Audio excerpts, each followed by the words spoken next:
ಬೆಳವಡಿಯಲ್ಲಿ ಬಕ್ರೀದ್ ಹಬ್ಬದ ಪ್ರಯುಕ್ತ ಶಾಂತಿ ಸಭೆ. ಇಲ್ಲಿನ ಸ್ಥಳೀಯ ಪೊಲೀಸ್ ಠಾಣೆಯಲ್ಲಿ ಭಾನುವಾರ ಮುಂಬರುವ ಪವಿತ್ರ ಬಕ್ರೀದ್ ಹಬ್ಬದ ಹಿನ್ನೆಲೆಯಲ್ಲಿ ಸಬ್ ಇನ್ಸ್ಪೆಕ್ಟರ್ ಗಣೇಶ್ ಕೆ ಅವರ ನೇತೃತ್ವದಲ್ಲಿ ಶಾಂತಿ ಸಭೆಯನ್ನು ಹಮ್ಮಿಕೊಳ್ಳಲಾಗಿತ್ತು. ಸಭೆಯನ್ನು ಉದ್ದೇಶಿಸಿ ಮಾತನಾಡಿದ ಪಿಎಸ್ಐ ಗಣೇಶ್ ಅವರು, ತಾಲೂಕಿನಲ್ಲಿ ಪ್ರತಿಯೊಬ್ಬರೂ ಸೌಹಾರ್ದತೆ ಮತ್ತು ಪರಸ್ಪರ ನಂಬಿಕೆಯಿಂದ ಹಬ್ಬವನ್ನು ಆಚರಿಸಬೇಕು. ಕಾನೂನು ಮತ್ತು ಸುವ್ಯವಸ್ಥೆಗೆ ಯಾವುದೇ ಧಕ್ಕೆ ಬಾರದಂತೆ ಶಾಂತಿಯುತವಾಗಿ ಹಬ್ಬ ಆಚರಿಸುವ ಮೂಲಕ ಸಮಾಜಕ್ಕೆ ಒಳ್ಳೆಯ ಸಂದೇಶ ನೀಡಬೇಕು.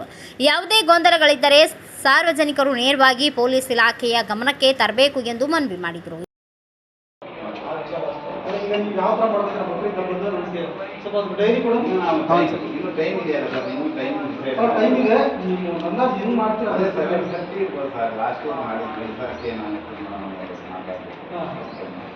ಎರಡು ಕಡೆ ಒಂದೇ ಕಡೆ ಸ್ಟಾರ್ಟ್ ಆಗುತ್ತೆ ಲಾಸ್ಟ್ ಅಲ್ಲಿ ಬುಧವಾರ ನೈಟ್ ಗೊತ್ತಾಗುತ್ತೆ. ಗೊತ್ತಾದ್ಮೇಲೆ ನೀವು ಅದನ್ನ ಮಾಡ್ಕೊತೀರ. ಆಮೇಲೆ ಎಷ್ಟು ಜನ ಸೇರೋ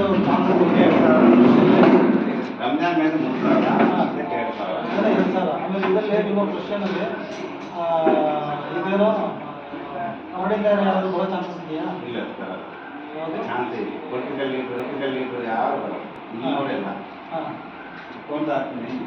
ಮೊದಲಿಂದ ನಮಗೆ ಅದೇ ಮಾಡಿ ಅದು ಬರಲ್ಲ. ಪೊಲಿಟಿಕಲ್ ಲೀಡರ್ಸ್ ಬರಲ್ಲ.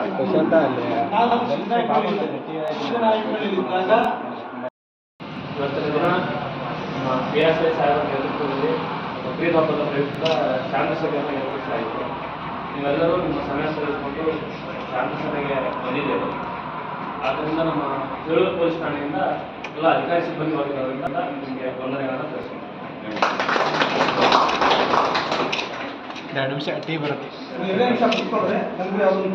ಈ ಸಂದರ್ಭದಲ್ಲಿ ಪೊಲೀಸ್ ಸಿಬ್ಬಂದಿಗಳಾದ ಸುಧಾಕರ್, ಬೀರಣ್ಣ ಹಾಗೂ ಜಾಮಿಯಾ ಮಸೀದಿ ಅಬ್ದುಲ್ ಲತೀಫ್, ಮದೀನಾ ಮಸೀದಿಯ Alim Pasha, mechanic Nayaz, bullet Babu, Nawaz footwear, ಹಿರಿಯ ಮುಖಂಡರಾದ ಅಹಮದ್ ಚಕ್ಲೀಫ್, ಫಖರುದ್ದೀನ್ ಫುಟ್ವೇರ್, ಬಾಷಾ, ಶೌಕತ್ ಸೇರಿದಂತೆ ಮುಸ್ಲಿಂ ಬಾಂಧವರು ಹಾಗೂ ಸಾರ್ವಜನಿಕರು ಹೆಚ್ಚಿನ ಸಂಖ್ಯೆಯಲ್ಲಿ ಹಾಜರಿದ್ದರು.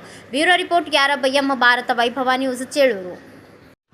Thanks for watching. Read, discuss and debate with editor Dr. Yan Prashant Rao. Wanted reporters in print, digital and visual media for Bharat Vaibhav Daily Newspaper, BV News 5 Channel and BV Fast Web News from all the talukas of Karnataka, Goa and Maharashtra. If interested, send your resume to 9019229369.